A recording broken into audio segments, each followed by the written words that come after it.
Hello, everyone, and welcome to Molehill Mountain, episode 340. Andrew here. So, I went on Crunchyroll earlier in the week to check to see what was there. They rarely have free stuff anymore, but occasionally they'll allow you to watch the first 3 episodes of a show.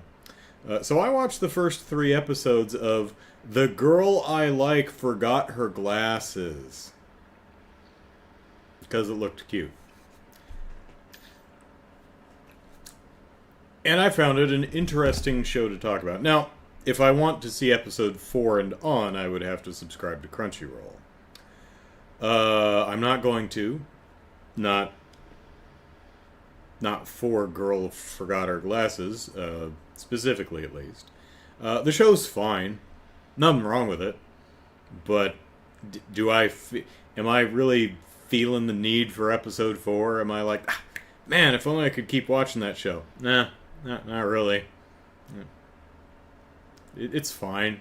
Perfectly fine. It's cute. As you might... Can you tell from the title what the show's about? It's about this guy in school, because all anime is about school children for some reason. And there's this girl that he likes, and she forgot her glasses. And you might think, well, that's a bit of a thin premise for an entire television series. Oh, are they doing something interesting where, like, the entire season is just this one day? No. No? What, does she forget her glasses every single day? Pretty much. I think she's doing it on purpose. Yeah. They do lampshade it a little bit here and there where, you know, she forgets her glasses one day. Hey, happens to the best of us. Except she appears to be functionally blind. Like, she is extraordinarily nearsighted. Like, maybe she can read a book if it's, like, right up against her eyeballs. Maybe she can tell who you are if she sticks her face right up in yours. Gets all up in your grill. It seems unlikely that someone with vision so poor wouldn't notice until she got to school that she done forgot her glasses. I mean, I wear contacts. I've left the house forgetting them before. And I only notice because my visual impairment is things get a little blurry when they're far away. Well, there's not much in my house that's far enough that it's going to get blurry for me, so I don't really notice until I get in my car, start driving, and I'm looking down the road and going like, oh wow, I can't read the street signs way the hell over there. Forgot my contacts. Yeah. If you're farsighted, you might not notice you don't have your glasses or contacts until you actually try to read something. Right? But I here is... do you think they named her I because I mean, it's not EYE, it's AI, or, you know, however it's actually rendered in Japanese, but I didn't put that together. Her name is I. It seems unlikely that someone that visually impaired would not immediately notice they don't have the glasses on, because apparently, unless she's lying, she can't see a damn thing. Like, close or far away. But the second episode, or the second half of the first episode, wherever, you know, the next day at school, she doesn't have her glasses. Did you forget them again? She goes, well, no, not really. I just couldn't find them and stepped on them and broke them. I'm like, well, that's actually a clever solution. She couldn't find her glasses because she's nearly blind, so she broke them, and it's going to be a week before she gets a new pair. Well, that has us covered on this show for the next week. That's great. Matthew thinks it's a pun. I honestly didn't think about that until now, but probably. Um, but what I found most interesting about the show is the show is doing several interesting things with its visuals, particularly when it comes to camera movement. Most anime, since it's usually hand-drawn, or at least what 3D is used as sparing, unlike, objects that rotate, like cars. Like, sometimes you'll see an anime and the cars on the road are 3D. Yeah. Usually when you have animated shows, the camera's locked off because, you draw the background and you don't want to keep drawing the background, so you lock off the camera and you have the characters move in front of it. What this show does is something that's is a technique that's gained in popularity seemingly over the last several years, and that is taking a photograph of a real location and then doing some color alteration and a little bit of drawing over it to use that as the background. And it's very, very clearly a photograph, but it's a quick and easy way to get you some highly detailed background. So, yeah, sure, go for it. Let's see. Cafe Fox says, I'm very nearsighted. Everything's fuzzy unless it's up to my face. Got contacts, too. Lee says, isn't there CGI? In this particular show, there is, yes. Chicago says, plot twist, glasses got lost in the mail. Or damaged.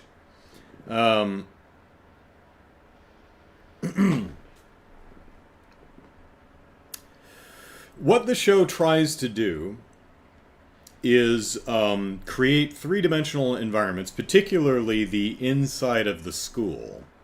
That allows it to track the camera, do really interesting camera moves, and track characters and follow them as they move through the school and up and down stairwells and around corners and through doors and stuff.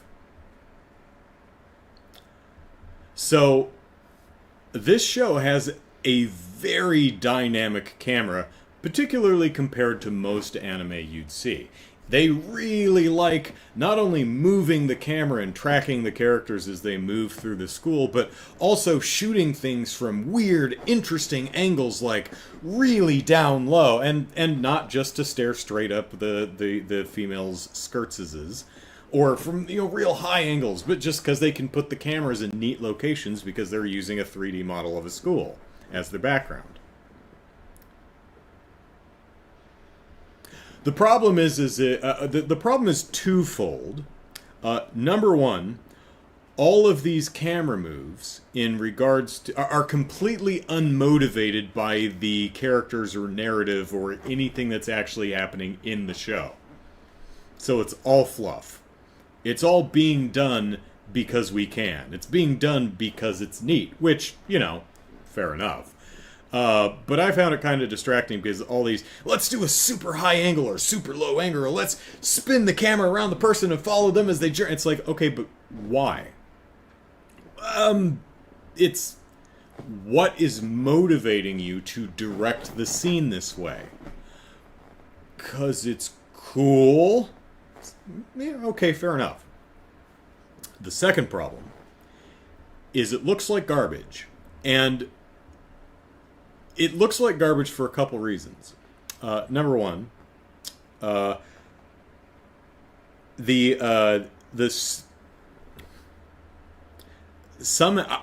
it's possible this is just Crunchyroll's video player, but when those scenes happen, the frame rate tanks. I don't know why. This could possibly be the way Crunchyroll's outputting the show. Might not be the source material, might just be their player. Dunno. Or maybe because I'm not paying for it. But yeah, the frame rate tanks when that happens. Also, while they do use some 3D modeling for some of the characters some of the time, a lot of the characters, particularly the incidental and background characters, are 2D animated. And what they appear to be doing is perspective correcting all of the 2D characters in relation to the camera, which warps them. It elongates or shrinks them. So if you put the camera way down low, well, your character wasn't drawn to be seen from this low angle. It was drawn, head on. So what they do is they end up kind of warping the character backwards a little bit so it doesn't look wrong, but that ends up elongating the character, and it looks awful. So I'm of two minds. I genuinely appreciate them trying new things and just going hog wild with a new toy. After all, it's very difficult to discern where the line is until you've actually crossed over it. And I would argue that, okay, Girl I Like Forgot Her Glasses just jumps right straight over that line, but at least now they know where that line is. It may be too late for this show or this season of this show, but subsequent shows will probably learn valuable lessons from watching The Girl I Like Forgot Her Glasses. The show is fine. Let me say some nice things. I like the design of Ai herself, the titular girl without the glasses. She's adorable.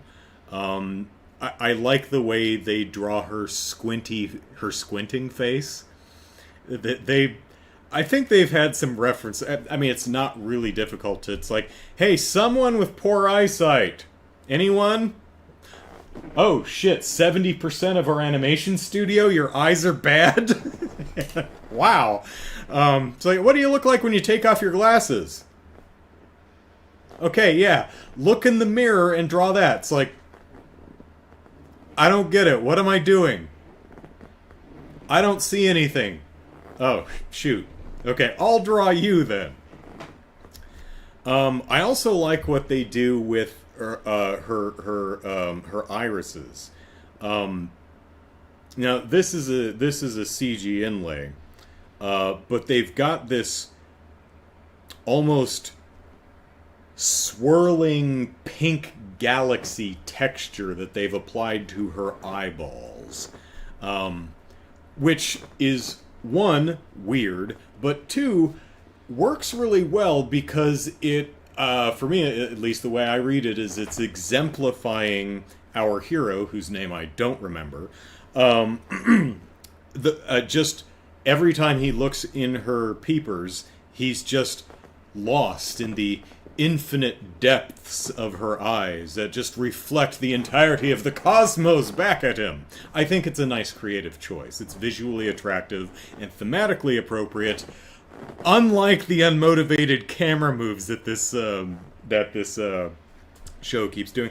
And even some of the 2D stuff they're doing, they're trying interesting things. Like I mentioned earlier, they're taking a picture of an actual location, color correcting and drawing over it a little bit so that it actually looks like a drawn background, just a highly detailed one. You ain't fooling me though, show. I'm on to you. So they take a picture of a street corner, right? So looking at the street corner, you have one street coming this way and one street going off the other way. And the problem is you have characters walking here, turning the corner and going back this way, and they're trying to kind of pan across it, but the perspective is just completely wrong and it gets warped again and the characters are just kind of bending and shimmering in weird ways. It's like, I get what they're doing. They're trying to do a pan across complex geometry, but it's not. It's flat and it doesn't work, or rather, but the characters are flat, so it doesn't work. It's still a really interesting show, and I appreciate, I appreciate them. They're going for it, and I admire that, even if it doesn't work, and it doesn't at all. But it's ballsy, and I admire it. If I had Crunchyroll, would I watch more? Maybe. I don't know. It's just kind of a there show. It's pleasant, it's cute, it's charming. I didn't find it particularly engaging, though. Also, not only is it clear that she's doing this on purpose because no one could forget their glasses with that poor of eyesight. No one would forget it that repeatedly, but she also... she's definitely using it as an excuse to invade our heroes or our protagonist's personal space. She's doing it on purpose. I see you, I know what you're doing. You over-amorous little twit.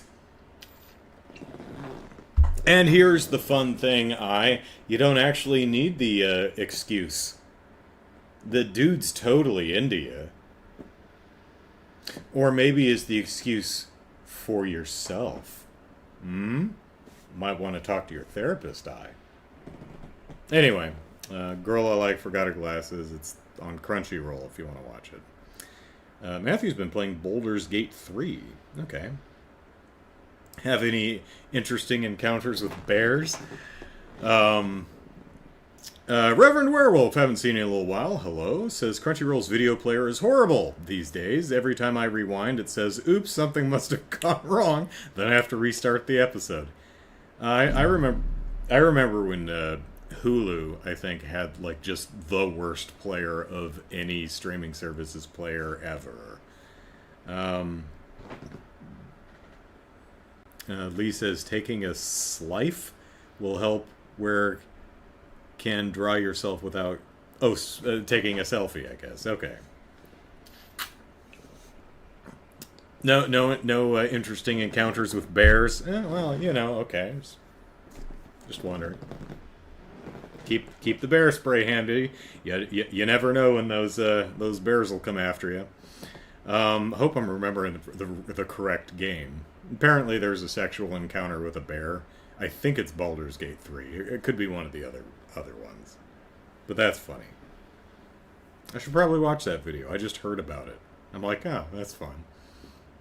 Because apparently isn't it a Witcher 3 where you get to have sex with a unicorn? Or on a unicorn? Is it a real unicorn, or is it like... or is it taxidermy? I'm actually not sure what's worse, because I definitely don't want people fornicating on my back, but the idea that someone's fornicating on a unicorn corpse is just really awful, too. What? Oh god, what happens with the unicorn? I'm gonna have to look up that scene too, and now my search in browser history is gonna be all terrible.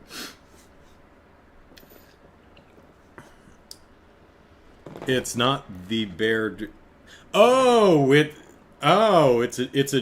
It's a druid in bear form. Oh, that's less funny somehow, but it's still funny. I mean, I appreciate the. That's some role play between partners. That's some kinky stuff right there. Good on you, you little freaks. Lee says, yeah, my phone changed the word for some restraint. Oh, autocorrect. Yeah, I forget what it was, but autocorrect screwed me in an interesting way probably a couple of weeks back, and I can't remember what the word was, but it's one of those words that it's like, I'm pretty sure I didn't misspell that, and that's a normal word like burger or something. It's like it's like, how did you autocorrect burger into elephant? And so what? I think autocorrect is just messing with us sometimes. It's a stuffed unicorn. Okay, so it's not taxidermy. It's a unicorn plushie. Okay, that's less disgusting, but that's oh, sure, yeah. I mean, were I inclined, I've got lots of stuffed animals to choose from.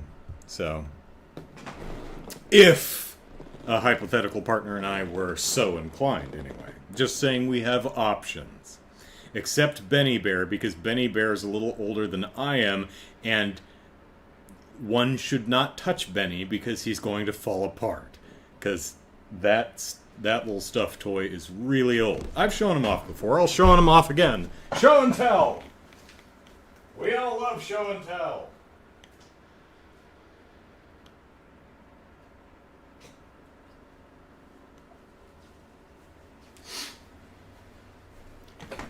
Alright, so this is Benny Bear. Benny here has been with me since I was born.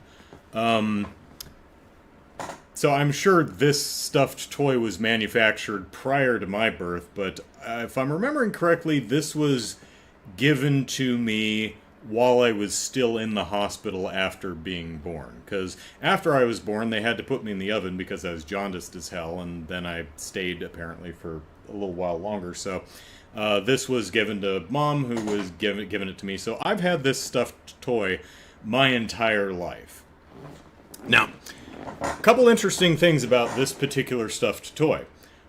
He used to have more beans. He's actually... he used to be a little bit fuller.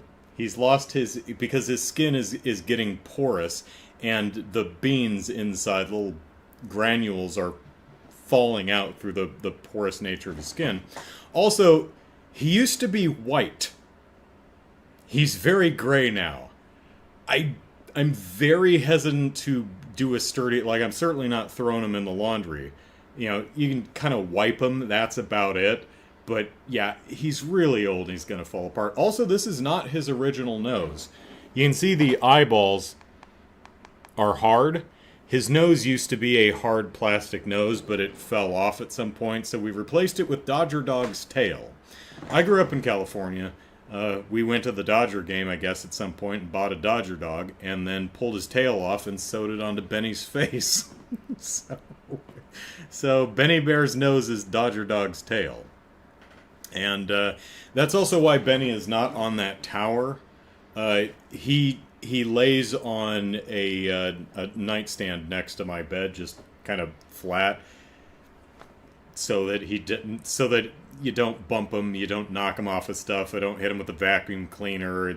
I don't want him like hanging on that stuffed animal pole, because he's old and fragile now. I will probably outlast it. There will be a point where Benny bites the dust. Benny is at some point is just going to disintegrate, and I will be very sad when that happens, because Benny's been with me my entire life. So, Viper says brings new meaning to the song "Bare Necessities." Yes. Yes. Pro tip, I'm sure. When in mid-coitus, do not bust out show tunes. Don't do that. That's probably not going to go over well, I wouldn't think. Even if it's really funny and really apropos to the moment for some reason. Like, I imagine this scene, you start, look for the bare necessities, the simple bare necessity. It's like, oh, you know, okay, that's clever, it's funny, but, you know, my mood level is now dropping. Please don't do that. No show tunes mid-coitus. Post-coitus show tunes, always appreciated. Mid-coitus, no. He speaks with authority he doesn't have. Sing whatever you want.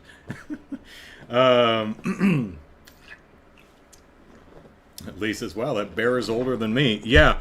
That is... yeah, that's the oldest stuffed animal I have. It's as old as me.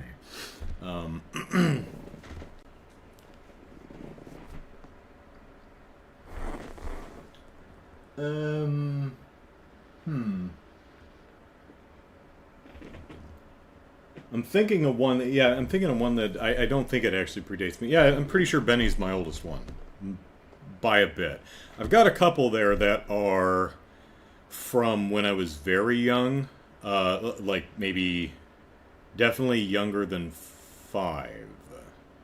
So yeah, a lot of them stuffed toys are decades old. So All right, switching topics, but not too far. I would like to talk about episode 4 of Zom 100, Book of the Dead, bucket list of the dead, or yeah, I think that's what it's called. I should probably write down the title, in my show notes. So I tuned into the first episode when it premiered a month ago. I thought it was really interesting. I like its visual style, and so I kept watching it, and the first 3 episodes were just Jim Dandy. And then we get to the 4th episode, and I feel the 4th episode was a bit of a misstep. The premise of the show is we have our protagonist works for a company that exploits his labor. Just an absolute soul-crushing job.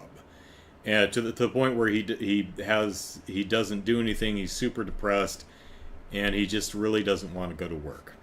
Well, the zombie apocalypse happens, and he's super stoked about this because he doesn't have to go to work. So everyone's like, zombies, they're gonna eat my brains, And our hero here is, yay, I don't have to go to work, whee! I mean, he's still running from zombies, but he's like, I don't know, this is great. I mean, yeah, I'm running for my life, but I don't have to go to work. I can stay home today and just drink beer. I have to go to 7-Eleven and get beer. Gonna have to dodge some zombies to do it, but worth it. And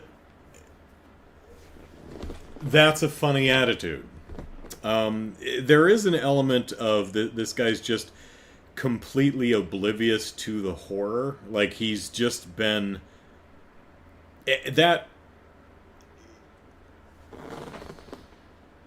I'm not sure at this early... I have no idea how long this series is, but as of episode 4, I'm not terribly clear what the show's view on this character is. Is he broken to the point where he just can't recognize danger? Or are they going for the job was just... He understands the danger, but man, the job was just that bad? Not really sure yet. But the show has through the first 3 episodes, made it enjoyable enough to where he's at least not callous about it. Like, he's shimming down a drain pipe to go get beer, and he meets his neighbors. He's like, oh, hey, I'm going to the store. Can I get you some toilet paper or anything? And they're like, 2-ply, please. And so he goes off and has an adventure. And he comes back and climbs back up the drain pipe and says, hey, I got your toilet paper. And he looks in, and clearly zombies burst through the door, and there's broken glass and viscera smeared all over the room. And he's... he's certainly like, oh, I mean, he's not rocking in the shower stall naked and crying, but, he does stop and pause and look and seem kind of down about it. It's like, and moves on. It doesn't come off as callous like he does in the 4th episode.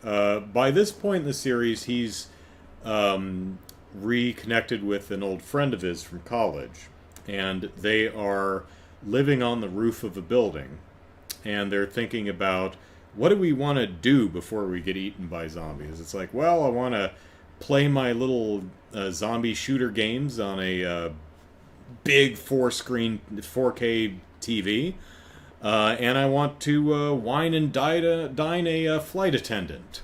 It's just been a dream of mine. I like flight attendants. They have cool stories because they travel or something. So he and his friend, they go to a underground mall, and they slip into a supermarket where they find 3 or 4 other survivors. And the supermarket is full of, booze and food and snacks and television. So it's like a Walmart. And they're like, oh, hey, we can get a TV and we can hang out with some survivors and it'll be great.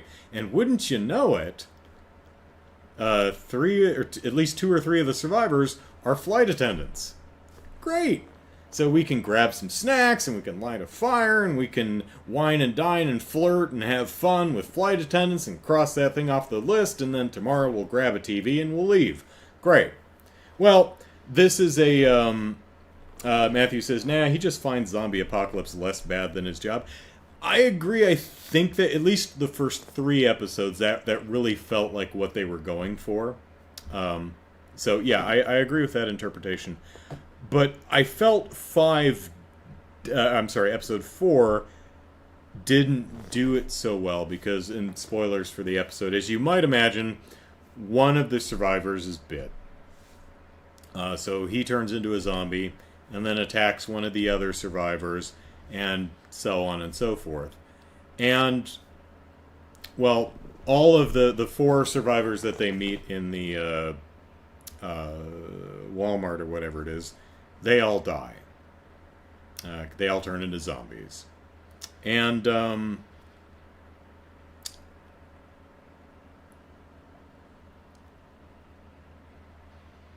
this is a comedy show. And this is a really difficult line to ride, right? It needs to, you need to establish stakes.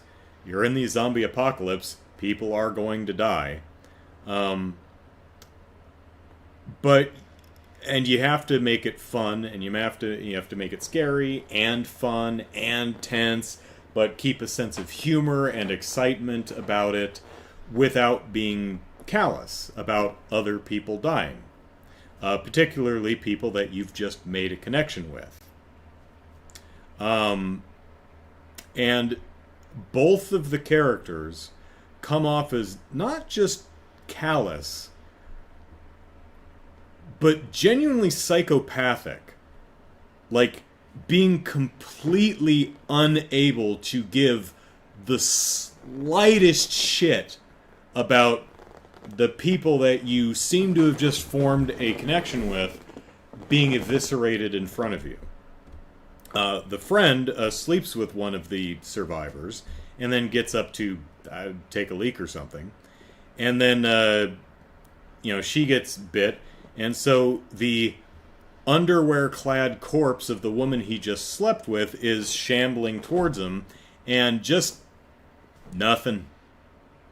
Not even a aw, just nothing. Just doesn't care. It's like, oh shit, gotta grab a TV. Now, our main protagonist, when the girl that he's hanging out with, he's scared and he does like, no, that kind of thing. But it's immediately over and they grab a TV and they leave and they go back to their place and they play a zombie shooter video game and do not seem to be the least bit down or bothered by any of the events, which makes them really cold, uncaring, callous, unpleasant people. And it recolors the way that our hero has been acting. It really comes across, and I don't think this was the intention, but it really comes across as if our hero genuinely does not care about anything or anyone other than himself. Not even his best friend. It comes across that he didn't look up his friend to see that he's okay. He looked up his best friend because hanging out with my friend is on my bucket list. His best friend is only useful to him as his friend. He doesn't really care about him as a person. The new friend he made in the underground mall who got eaten in front of him, I don't think he actually cares about her as a living, breathing human being. He only cared about her insofar as she could fulfill a line item on his bucket list of the dead. His screams of, no! Kind of can be read now as a, aw man, that was my whole flight attendant thing, and it's all ruined now. Oh well, I guess we can still get the TV, it's fine. Now, I'm not saying the show is bad, and I'm not saying I'm disgusted and turned off, and I'm not going to watch episode 5. I'm definitely going to watch episode 5. I just feel that this specific episode is a misstep. A miscalculation. I don't think the way I'm reading it was intended, but that's really how it comes off to me anyway, and that's unfortunate. And again, writing that line, making something, doing a comedy set in a horrific situation like a zombie apocalypse, that is a very difficult line to ride at the best of times. Doesn't often work. Shaun of the Dead pulled it off beautifully. Anne in the Apocalypse really is trying to be Shaun of the Dead, so it pulled it off pretty well too. But making a fun, light comedy with a premise where your characters are being literally torn to pieces, that's not an easy ask. That's certainly something that's easy to miscalibrate here and there. Still interested to see where the show goes from here. Hopefully that was just a misstep with this specific episode, and we'll see. I think new episodes are on Sundays, so we'll see tomorrow. Viper said, sounds as though the hero has been desensitized to the horrors around him. This line between comedy and horror, I think the movie Shaun of the Dead did it perfectly. Hello, Chaos. Yeah. Sure. There's certainly a difference between being desensitized and being callous and uncaring. Right? And I feel that this... And it doesn't feel like the joke, it doesn't seem to be he's desensitized. It's just he's oblivious. He just isn't, it's just not connecting with, the horror of the situation is not connecting with him. Or as Matthew was talking about, it's just, he's just so happy to not having to go to work that anything is better than that. It's like, yes, we're being chased by zombies. Yes, people are dying. And yeah, I'm probably going to die at some point too. But at least I don't have to go to work. Which is a fun premise. That's great. It's just this episode really came off as...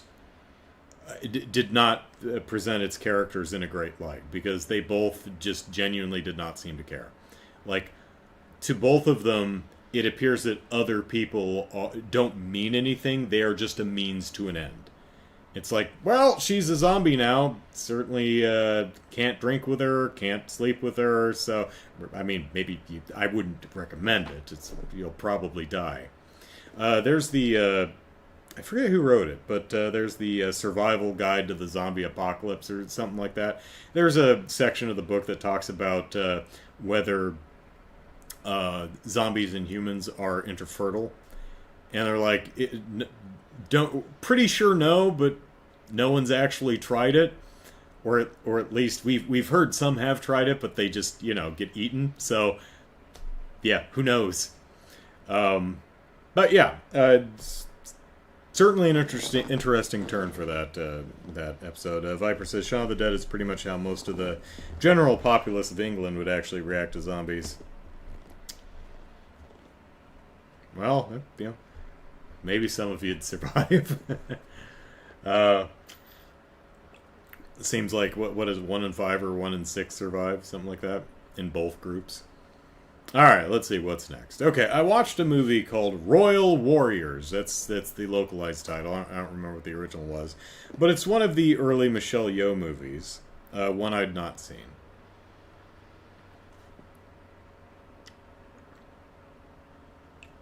Matthew says, I mean, he confessed to a zombie in episode 1. Yeah, but he didn't sleep with her. He at least had the presence of mind that it's like, okay, you're undead. It's too late. There really can't be anything between us. And he had enough sense to... I mean, that sequence worked for me because he seemed to recognize the danger. But it was just so important to him that he gets this off his chest that he needs that bit of closure, even if it gets him killed. Because he has the presence of mind to recognize the danger and run like a bat out of hell as soon as he says what he needs to say. And that's charming and funny, and that worked for me. So anyway, Royal, what was it called? Royal Warriors. This is it's from the 80s, and it's another in a long line of movies. Not as frequent these days, but it's one of the movies where there's the you have Michelle Yeoh, who's their main character, and then you have the guy who's really into her, and she has no interest in him. But that doesn't stop him, because he's just going to keep flirting with her and make kissy faces at her and keep buying her flowers and keep asking her out. And movies throughout film history would often treat that as charming. And, aw, look how cute he is. He really likes her. And it's like, no, that's stalkery and creepy. Don't do that. You know? If you ask someone out and they say no, bummer. Move on to the next one. So, yeah, it's an 80s movie. That kind of stuff was pretty common. Hell, when I was young, everything in popular culture and media told me that that's what you do when it comes to females. You badger them until they like you, right? The whole idea of playing hard to get. Oh, they say no, but they just want to make sure that you're actually interested. No, that's a self-serving justification for lame dudes. It's like, oh, she told me no, but she really means yes. I just need to, stick to it and wear her No, if she was interested, she'd say yes. It's like, hey, do you want ice cream? No. Oh, okay. No, I really want ice cream. Well, then why did you say no? I was gonna put it away because you said you didn't want any.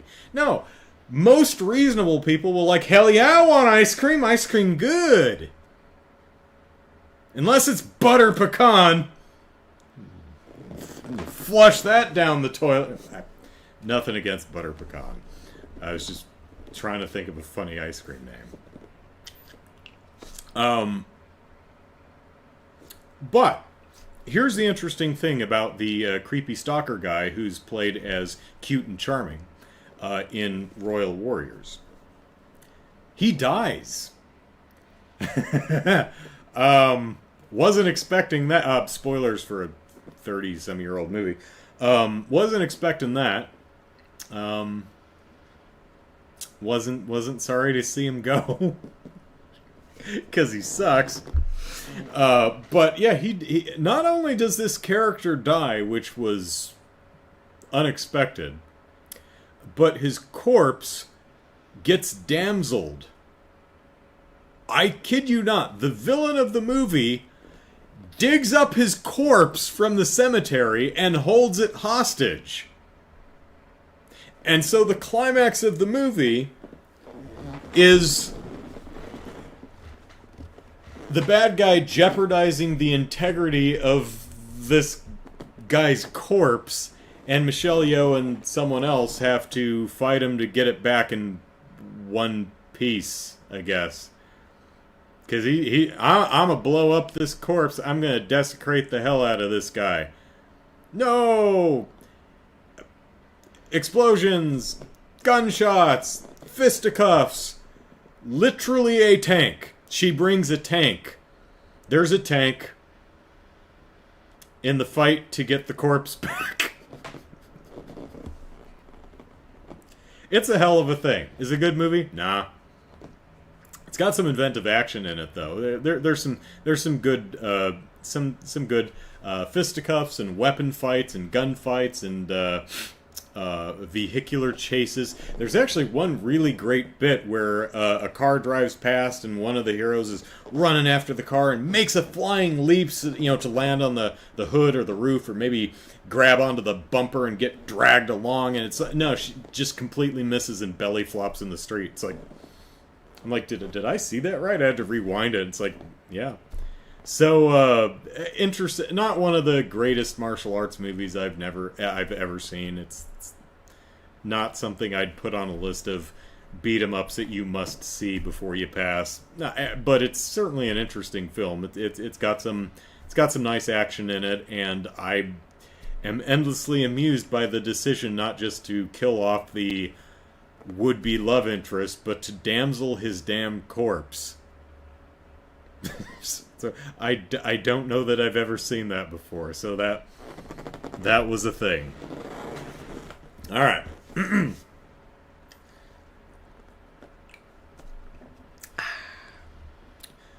So, is Nintendo working on new Nintendo hardware? Yes. Yes, of course they are. They're always working on the successor to what is out now. All of the companies are all of the time. There's never like a year or two grace period where it's like, well, we've had the Switch or the PS5 or the whatever, out on the market for a couple of years now. All right, time to get working on the next one. No. Yes. Nintendo, Sony, Microsoft, all of them are working on the successors. So, but what I find funny is every single year since the Switch came out in 2017, every single year there's been are we going to hear about the next one? Which was kind of silly in 2018, but actually in the early years it wasn't so much a Switch 2 as it was like a Switch HD. Now everyone seems to, they're like, okay, there's not going to be a Switch Pro, probably not. There's going to be a Switch 2 or something like that. And so the rumor mills are in full force again that we might see a successor to the Wii, maybe spring of 2024, the following fall. And yeah, maybe it's been 6 years, so sure.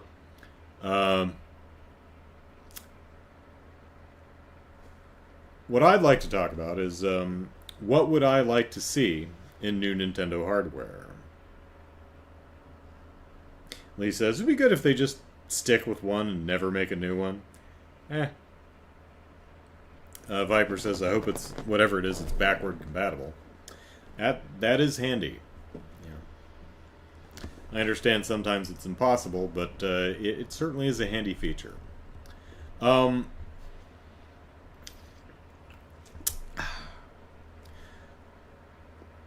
next Nintendo console will come out whenever it comes out. I don't really care. But, still Nintendo fanboy. So, Nintendo fanboy Andrew, what do you want to see in new Nintendo hardware? Well, there's really only one thing I want when Nintendo finally gets around to announcing what the successor to the Switch is. And that is to finally, once again, after 2 decades, be excited for new Nintendo hardware. That's all I want. I just want to be excited for Nintendo hardware again. It's been so long. Oh, I'll be excited for the games, I've no doubt. Whether the hardware tickles my fancy or not, I'm sure the games will interest me. There's almost always... I can't really think of a time where there were no games that interested me. There's always going to be Nintendo games that interest me, even if the hardware doesn't blow my skirt up, so to speak. The last piece of Nintendo hardware, the last Nintendo home console that I was genuinely excited for, was the GameCube. Over 20 years ago. It's been a while. Back when Nintendo was still playing in the same technological generation as its contemporaries. Then in 2006, the Wii was announced. And a misstep by Perrin Kaplan, but accurate when she said it's essentially 2 GameCubes duct taped together. Yeah, pretty much. The Wii is a little bit more powerful than the GameCube. Not much. It's really the same technological generation, but when they announced the Wii in 2006, I was like, oh, well, that's not only is the hardware disappointing. I mean, we had enough problems with third parties bringing their stuff to the GameCube because of the small disc. For those who don't remember, at the time, the PlayStation 2 and the Xbox used DVDs, which were like, 5 gigs worth of information storage on a single-sided disc. The GameCube used a proprietary mini disc, which was, being proprietary, much more expensive, and two, held about a quarter of the size. It was, I think it was 1.5 gigs, so not a lot of room on there. So some third parties were not as inclined to port their multi-platform games to the GameCube. Okay, well, now we move to the Wii, and they're even less inclined because it's last generation hardware. But it did have the novelty of the waggle remote, so that did convince a lot of third parties to, if not make ports, then to at least try making some game. But when the Wii was announced, I was like, okay, well, the specs are disappointing, and also that waggle thing, I don't know that that's how I want to play video games. I went to E3 that year, I was writing for Game Politics at the time, and I played the Wii. And I said, yep, that's definitely not how I want to play video games. There's great games on the Wii. I got a whole shelf full of 2.5 shelves full of Wii games. Looky. I think, all the white ones, well, with the exception of this half right over here are Wii U games, but that's 2 solid shelves of Wii games. There's some great games on the Wii. A lot of them I really don't want to play with that damn waggle stick. Then in 2012, I think, the Wii U came out, and I was excited. I was like, okay, all right, let's see what we got. All right. And then they showed, I think, Pikmin 3. Yeah, Pikmin 3. And I went, oh. Okay, so it's a little more powerful than the PlayStation 3 and the Xbox 360. Consoles that at the time were 6 and 7 years old and would within a year be replaced by the PS4 and the Xbox One. So once again, the Wii U would be a desert for third-party games. Which was funny because the PS3 and the 360 actually stuck around for quite a while. Several years into the Wii U's life, people were still making multi-platform games for the PlayStation 3 and the 360, but not the Wii U. You might remember my 4 Everything But Wii U videos. Nevertheless, a couple of years roll by, 2017, the Switch! And, it's a bit more powerful than the Wii U. So, the Wii's power differential between itself and the GameCube is kind of around about the same power differential as the Switch to the Wii U. It's a little bit more powerful. And that's kind of impressive, being that, it's contained, it's a small little thing. But that's not what I want. One of the reasons that it doesn't particularly impress with its specs, not even 6-7 years ago when it came out, is because of its small form factor.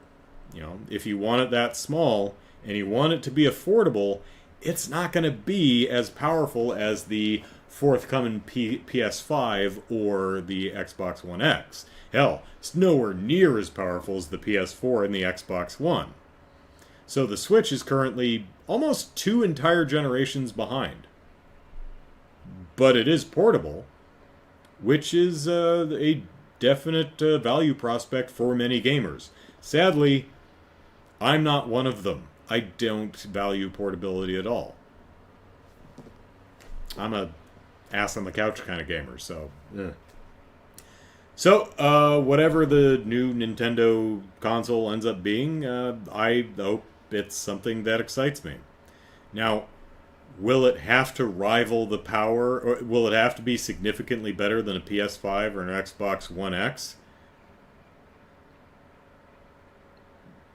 Not necessarily, but considering that those are several-year-old consoles now, it should be. I'd honestly just like, for me, Nintendo makes some of the best games. Game experiences that you can't get anywhere else, and I would love to play those phenomenal games on hardware that meets the modern standard of technology. Right? It's like, yeah, Mario Odyssey is great. It's fantastic. I'm sure Mario Wonder is going to be wonderful. Full of wonder, in fact. But would it be even better if the hardware were up to modern standards? Yes. Definitionally, yes.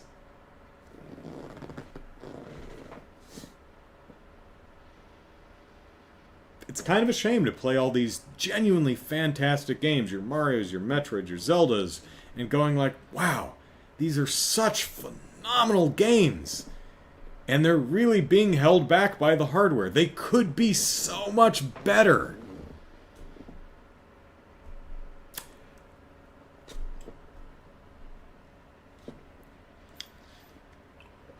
On the bright side, the hardware's cheaper, which means that more gamers potentially have access to these great games, and that's not nothing. So, there's a lining that sparkles a brilliant shade of silver, I suppose. Oh, hey, the chat's been chatting. What you chatting about, chat? Let's see. What would it take for me to be excited for the hardware? I don't know.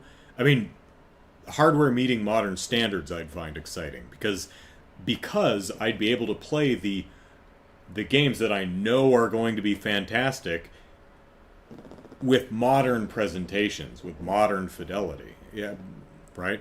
That's exciting. Being able to play a Zelda or Metroid or Mario or something that's meets modern standards of, control and graphical display and sound and stuff like that. Well, that's exciting.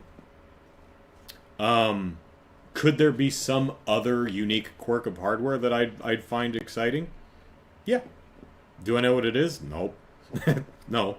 But I'm like maybe the Wii Remote could have been, it's like, okay, sure, the console's a generation behind, but this remote changes the way we interact with games in a wholly positive way.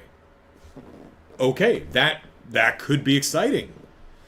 It didn't, though. It changed the way we interface with our games, but in a mostly negative way. For me, anyway.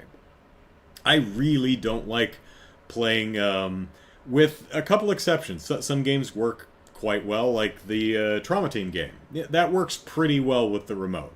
Any point-and-click adventures, puzzle games, things like that, very menu-driven stuff, shooters like House of the Dead and Ghost Squad and things like that, those actually work quite well with the pointer. But most adventure games and RPGs and stuff like that, I'd honestly just rather use a controller.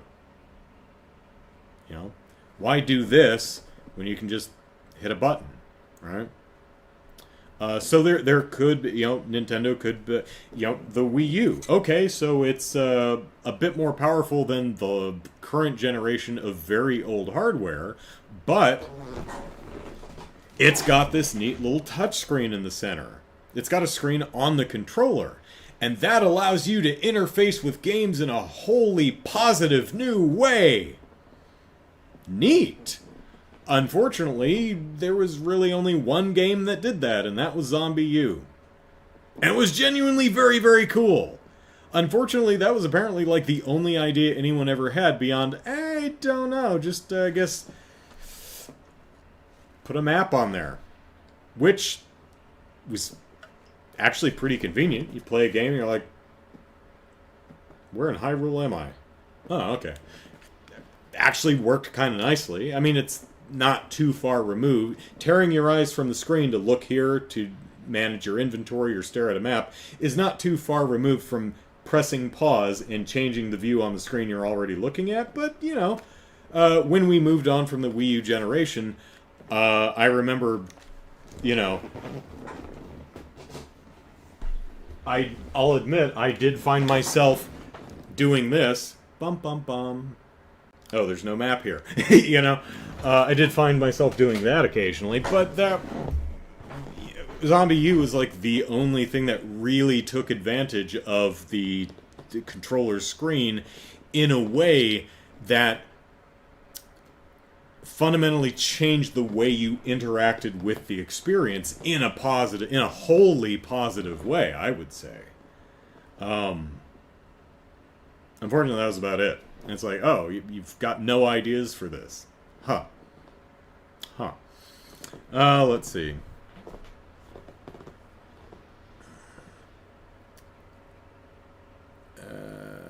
Lee says, either way, no matter what they come out with, I think it's always going to be a hybrid because it saves them money if they put 2-in-1.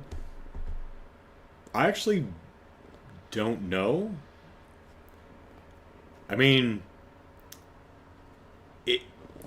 it could be. I could see the numbers working out either way. Like you have the home console and then you have the handheld, right? So you have like the Wii U or the Wii plus the 3DS. Okay, so we've got two pieces of hardware. Fine. Well, we're selling two pieces of hardware instead of one, and we're selling games on two pieces of hardware instead of one. You know, people might buy two versions of the same game, the portable version and the home or the console version, right? Or you know, we make bespoke games for each system and spread the love around. Or maybe it's better to have one hardware profile that can be used either console-wise or portable-wise. And maybe gamers generally buy X number of games regardless of how many consoles there are. So, having two home consoles, one portable and one TV, doesn't increase the number of titles sold. Perhaps. I don't know. But, yeah, I could see the numbers shaking out either way, but because I'm not a portable gamer, I personally, and this is just a me thing, I'm bothered by the fact that my experience is handicapped by its need to be a portable. And that's great for people who like portability and who value portability. And I wouldn't want to take that away from anyone. But it doesn't work for me. Because I'm making a sacrifice for... Well, I'm making a sacrifice. But my experience is nominally lessened in order to facilitate a feature that I don't value. And that's a bummer. You know. Let's see. Cafe Fox says, it'll be an upgraded Switch, much like the new 3DS was in comparison to the original. So you're thinking, it's less Switch 2 and more Switch Pro, so to speak? Possible, sure.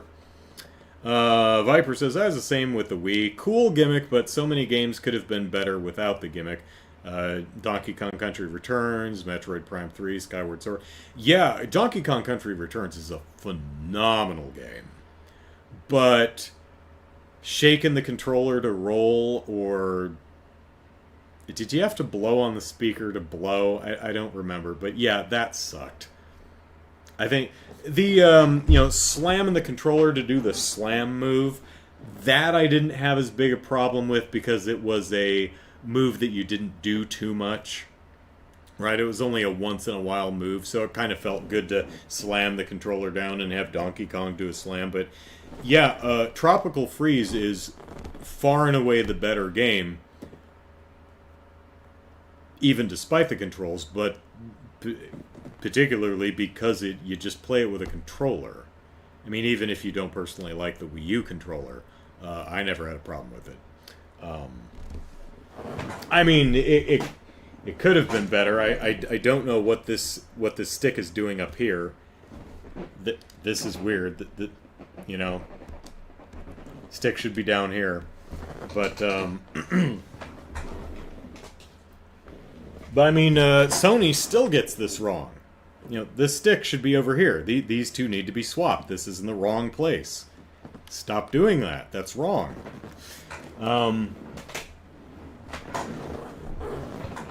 Yeah. This is correct. This is the correct way to lay out your controller. The objectively correct way. Alright.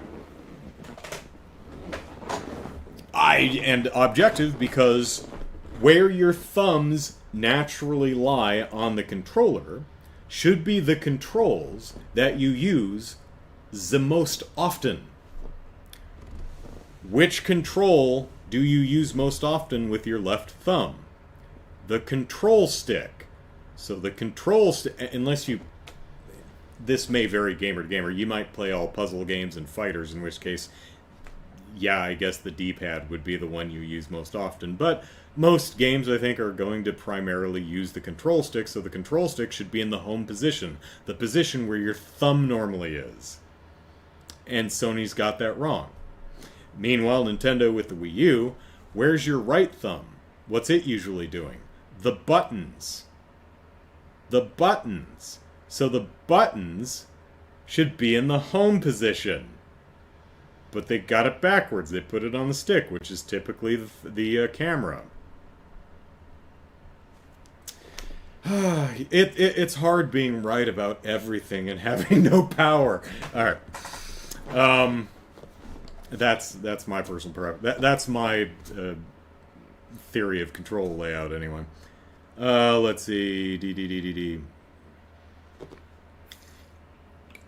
Yeah, I remember when they were saying about Skyward Sword. It's like, oh, this couldn't possibly work on a controller. At the time, I don't remember where I wrote it, if I wrote it on a blog post or something like that. But it's like, no, it could work just fine on a controller. Here's literally how. 10 years later, they made an HD Skyward Sword version, which works on a controller. I'm like, see?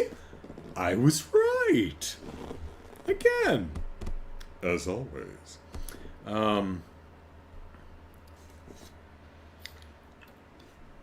Lee says, people thought the Wii U was just an upgrade to Wii, not another system.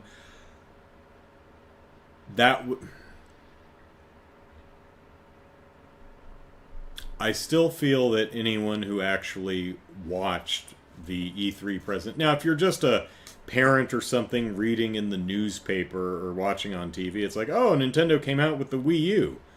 Is that just a add-on to the Wii or something? That I could understand. I do not buy, I don't get, particularly journalists who were there watching the E3 presentation going, I don't get it. Is it a different console? Is it yes, it's a new console. They showed it off. They said it explicitly. Look at the goddamn games. The Wii literally can't do that. Of course it's a new console. It's obviously a new console. Now, mass market, I could understand the confusion, but I saw professionals feigning ignorance over this, and I'm like, yeah, I'm not buying it. I don't buy that you are genuinely this foolish. No. I am as average gets, and if I get it, you have no excuse. But yeah, as far as mass market goes, wasn't the best idea because it did end up causing confusion. So,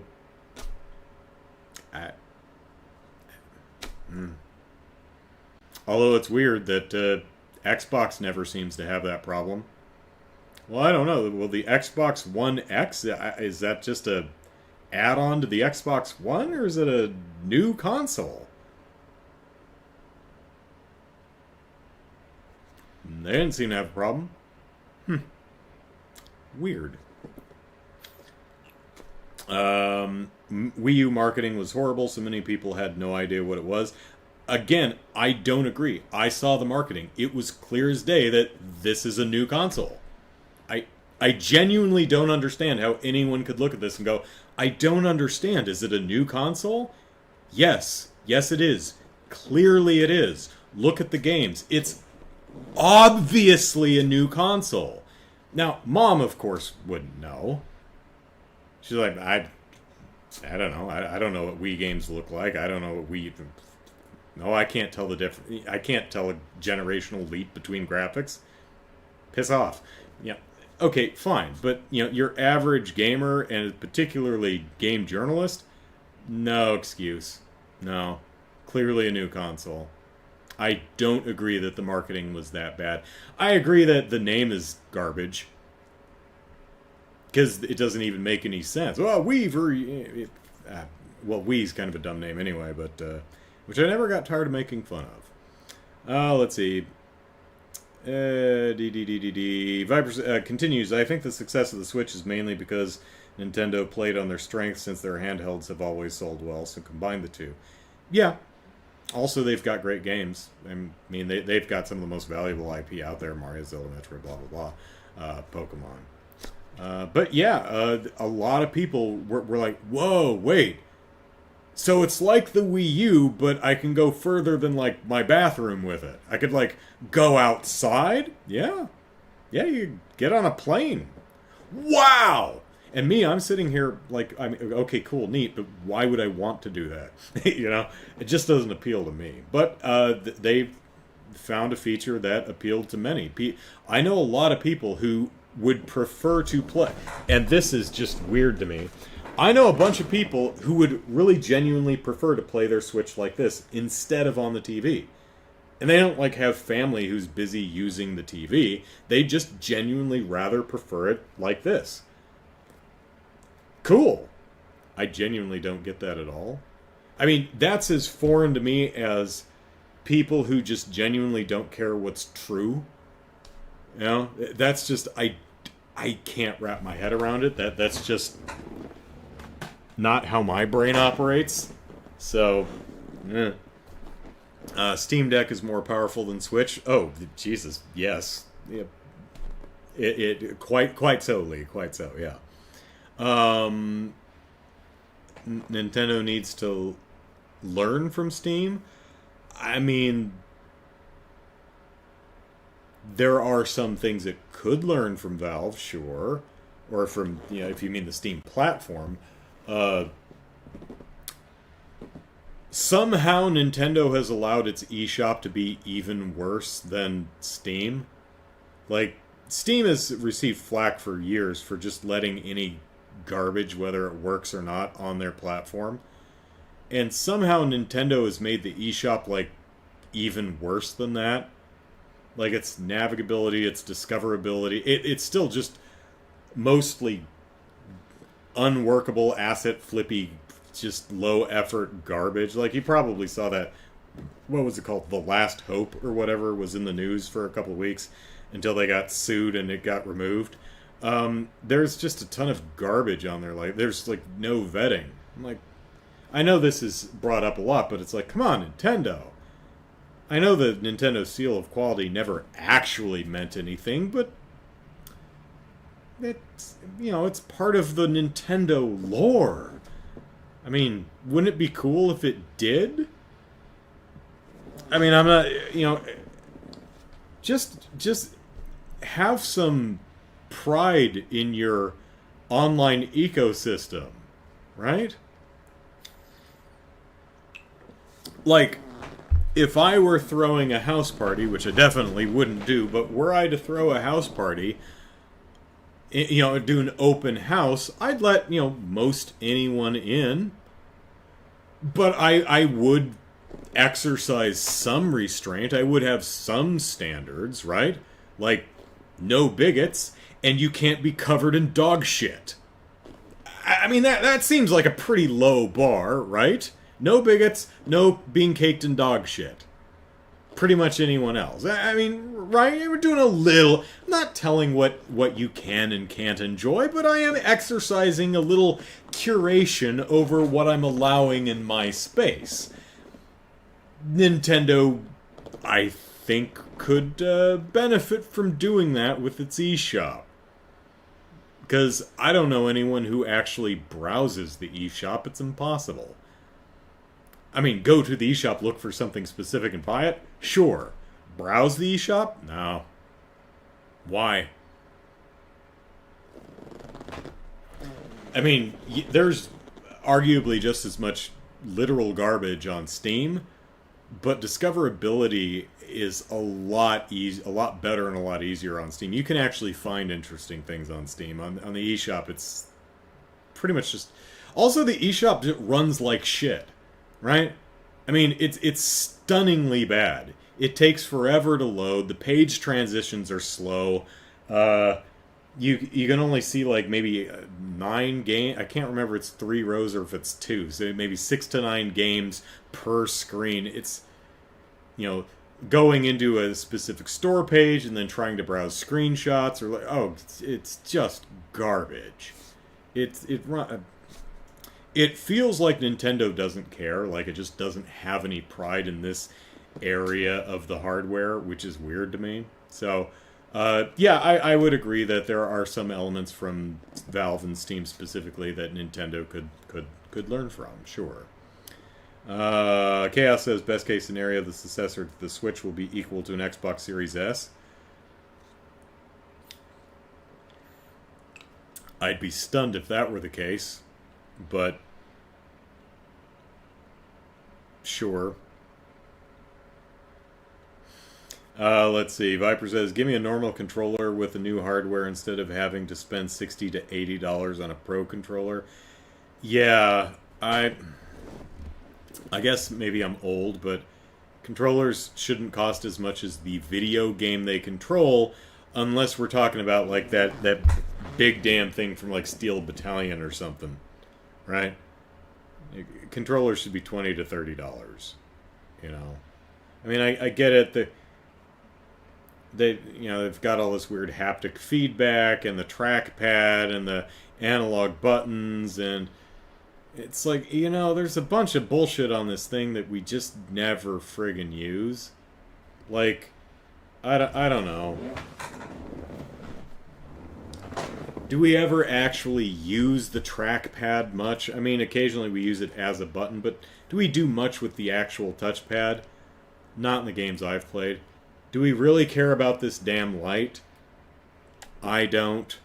I mean, I think the PlayStation Eye actually uses it for 1 or 2 applications to actually track where your controller are, particularly the wand one, but like the speaker, you could remove that. You gotta remove the mic too. Don't use it for the most part. Would that radically change the price of these things? I have no idea. I mean, if it would drop like $3, all right, fine, keep them. May as well use them for the 2 or 3 games that they are actually used in. That's fine. But I mean, if you could knock $20, $30 off of these controllers by removing all the features that I never use, go for it. Maybe they could have the Pro controller and the noob controller. That's only $30, but it doesn't have any lights, no mic, no speakers, no rumble. Just a regular controller with buttons. The noob controller. PS4 noob. I don't know. No idea. Probably would not drop the price that much. All those little extra fluffy things probably don't add much more than $3 to $5. I don't know, but probably wouldn't make a significant difference. But yeah, I really have a problem with as I think it was Lee, Viper, $60 to $80 for controllers. Yeah, it's kind of absurd. Or maybe it's a completely reasonable price and I'm just very cheap. I don't know. Lee said Animal Crossing was another one that used the Wii U pad.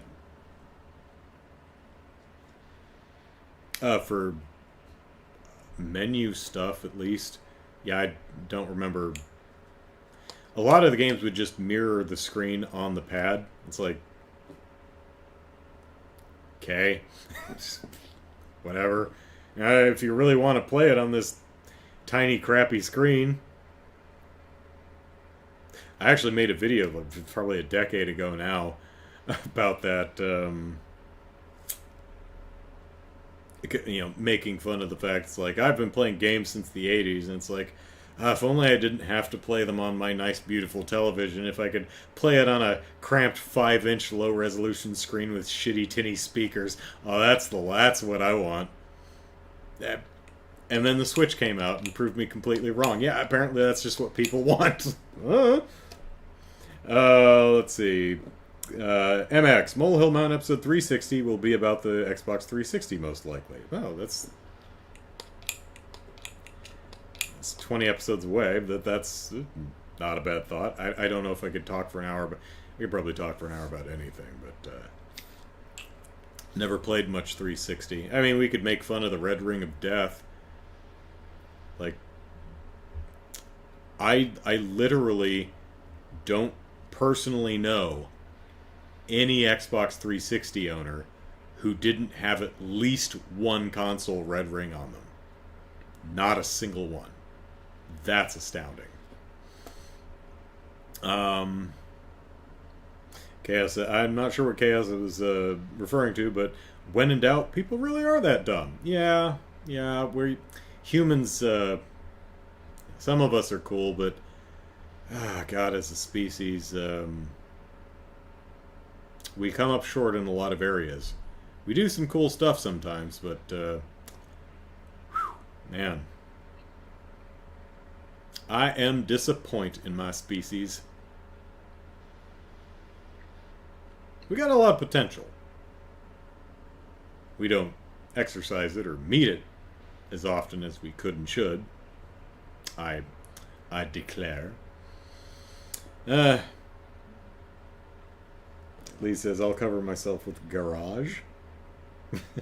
Viper says, one thing I'll say Switch does well, most games, even indies, are available physically and will work without an internet connection, even if some are limited print runs. Yeah, I'll give you that. There's a couple digital-only games. Most of the major titles do have physical release, and there is actually a cartridge in the box, not a paper with a download code on it. So, yeah, we'll give it that. And there are not too many, at least, always online single-player games on the Switch. I'm sure there's a couple, but I don't know any off the top of my head. Viper says, speaking of being right, amazing how far Xenoblade has come as a franchise. From you making a video telling Nintendo to take your money for... Yeah, that was all me. You have me specifically to thank. Nintendo saw my video and went, oh, shit. Well, guess we better bring that game over.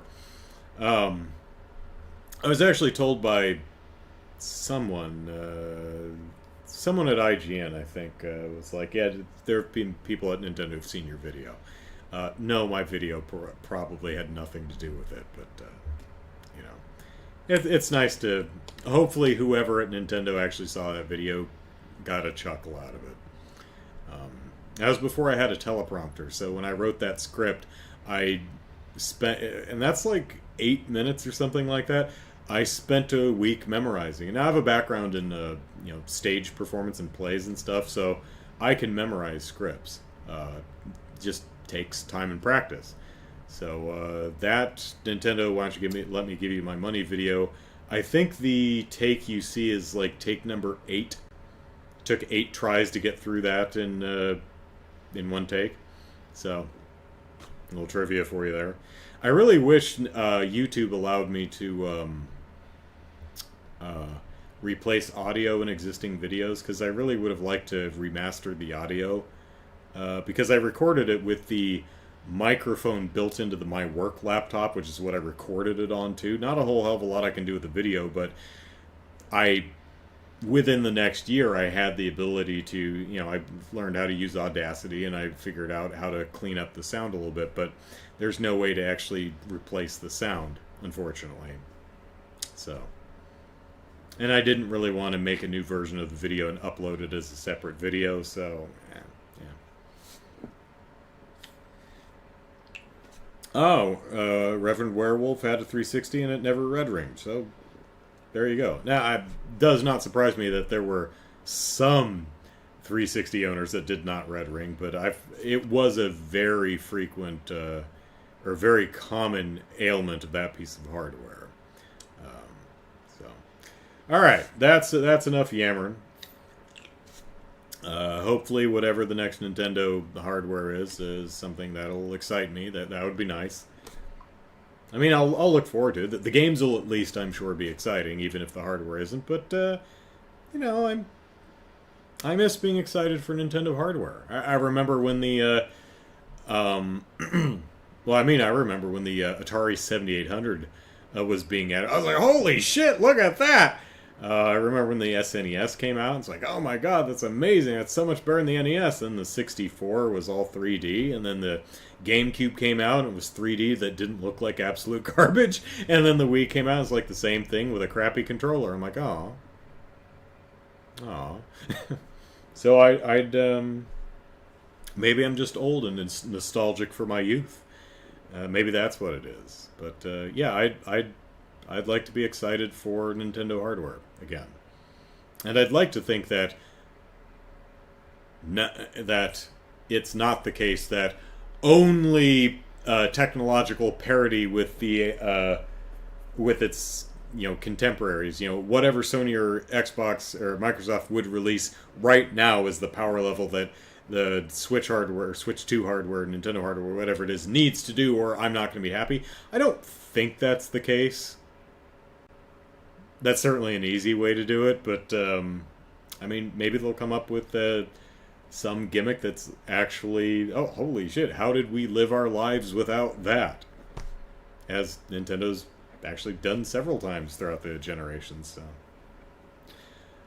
what is red ring, says Lee? The Xbox logo in the front of the Xbox 360 console had a 4-quadrant light. 4 individual lights that formed a ring around the logo in the front that lit up in certain combinations to tell you it was powering up or turning off or on standby or erroring. And there was a specific hardware error, I think had to do with overheating, where the ring itself would light up and indicate that the hardware wouldn't work. And the light was red, so it began referred to as the red ring of death. Kind of like the old Windows blue screens of death, where you'd see a big blue screen with some, white numbers on them sometimes. That became the blue screen of death. Similar thing, hardware crash, and was accompanied by the illuminated ring of lights on the front of the console, so it was nicknamed the red ring of death. So, hooray for video game history. Alright, I'm going to play video games. So, y'all have a good night, and tomorrow, for the Sunday stream, we're taking a break from Trails from Zero, and we're going to do a Patreon reward video. Brian has supported me on Patreon at the absurd amount of $10 a month for the last year. He's been doing that for several years, but for another year, so he asked me to dedicate a Sunday stream to Psychonauts 2, so that's what we're going to do tomorrow. We're going to play some Psychonauts 2. So, hope you're looking forward to it, and I'll see y'all tomorrow. Till then, take care, everyone. Bye-bye.